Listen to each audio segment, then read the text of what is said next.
Well, the approach I try to take is to mix entertainment with education. And to me, the worst thing to do is to have a lecture that's boring and dry.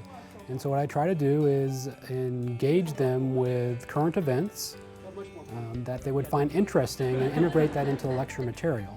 The method that I try to use, I've never found a name for it, so I just call it the Dr. Seuss method, although there's probably an official name for it. But what I try to do is lecture or teach in a style that can communicate to a lot of different levels of students. So it's kind of like reading a Dr. Seuss book. So when you read Dr. Seuss to a child, right, they're totally engaged in it. They love the pictures. It's very entertaining. The words kind of rhyme. It all kind of keeps them engaged. But if you're an adult, you get a lot out of it too. Often there's this message behind the Dr. Seuss stories that the kids aren't even really picking up on when they're really young.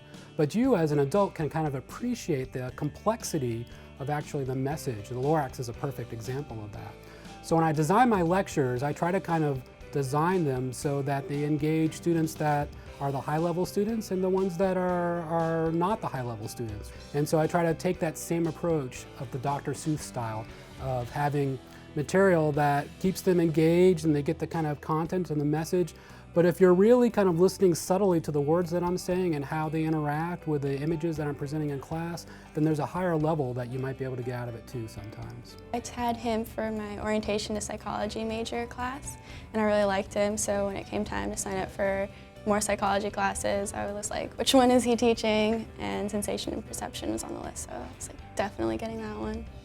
He's a fun teacher, and he's good with preparing us for everything we need to know on the test, and he makes homework doable, and he's an enjoyable class. His classes are fun. I never once went to one of his classes because I had to or I needed to learn the material, but because it was pure entertainment. I've never been an awards guy. To me, you just kind of do what you do, and if awards happen, they happen. But this one's a little different, and I didn't really realize that at the time. It was really kind of after getting it, how many people kind of came up to me and was like, wow, that's a really special award, that's a really important award, and it's really kind of stuck with me.